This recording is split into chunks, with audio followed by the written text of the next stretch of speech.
Assalamualaikum warahmatullahi wabarakatuh. Rekan-rekan mahasiswa, selamat datang kembali di mata kuliah Desain dan Pengelolaan Jaringan. Ini kita akan membahas satu pokok bahasan masih seputar perancangan jaringan komputer. Namun hari ini kita akan spesifik ke perancangan IP address. Nah, merancang IP address ini tentu saja harus didasari atau Anda harus punya dasar mengenal IP address secara umum, kemudian mengenal kelas-kelas pada IP address, khususnya pada IP versi 4, mengenal subnet mask, memahami subnetting, teknik subnetting, dan memahami teknik VLSM. Nah, ini yang Anda butuhkan sebelum nanti Anda merancang IP address.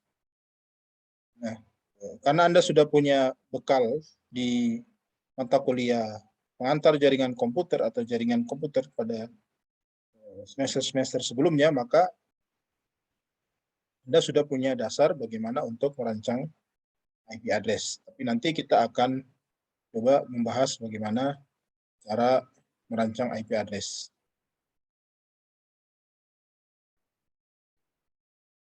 Langkah pertama yang kita akan lakukan untuk merancang IP address yaitu menentukan besar kecilnya suatu jaringan. Nah, ini dilakukan dengan menjawab beberapa pertanyaan berikut.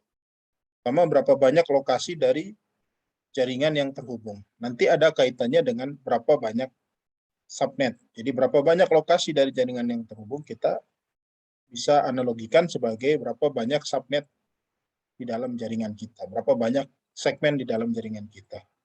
Yang kedua, berapa banyak perangkat jaringan yang terhubung di setiap lokasi. Artinya ini adalah host di setiap subnet.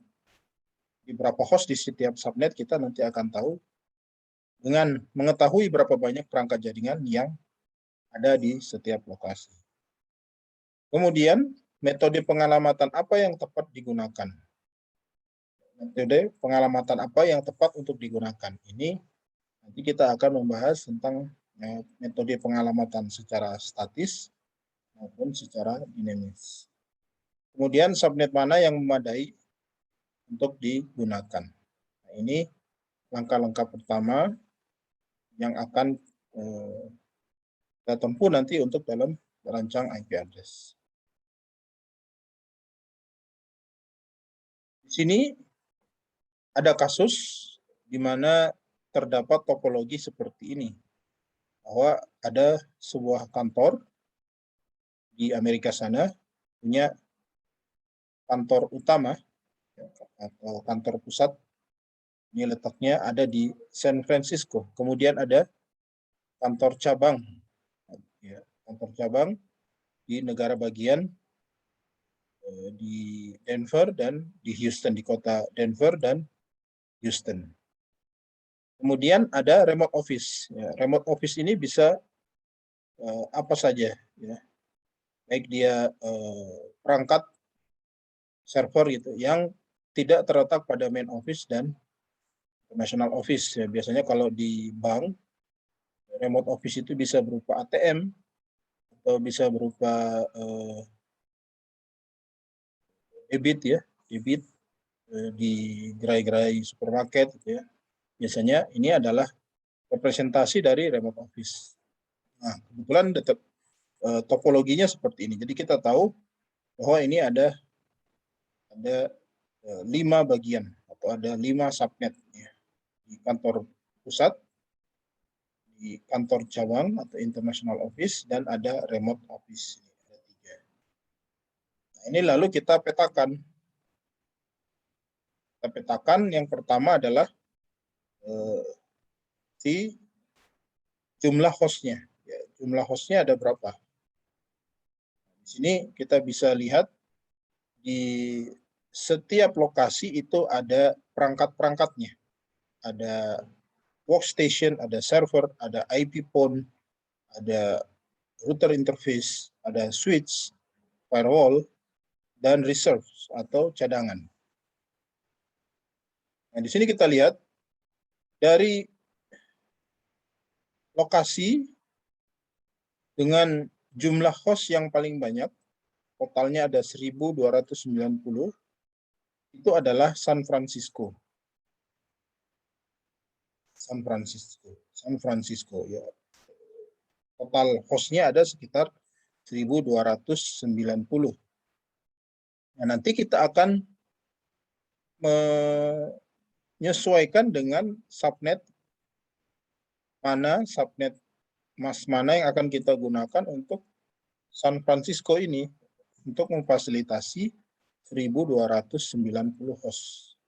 Kemudian ada Denver, Houston, remote office, ya, remote office 1, 2, dan 3. Yang masing-masing ini punya hostnya dengan jumlah yang berbeda-beda.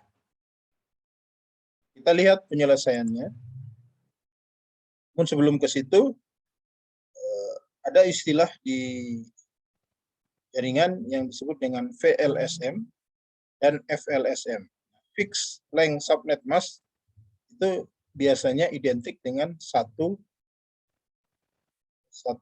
subnet mask untuk setiap segmen jaringan. Ini maka disebut dengan fixed length subnet mask. Sedangkan variable length subnet mask atau subnet mask yang bervariasi itu bisa kita lihat pada topologi. Jadi dia tidak hanya menggunakan satu subnet mask, tapi beberapa subnet mask.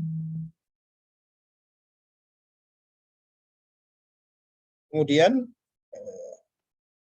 ada yang disebut dengan classless dan classful. Classless di mana terjadi root summarization atau pengambilan kesimpulan terhadap network.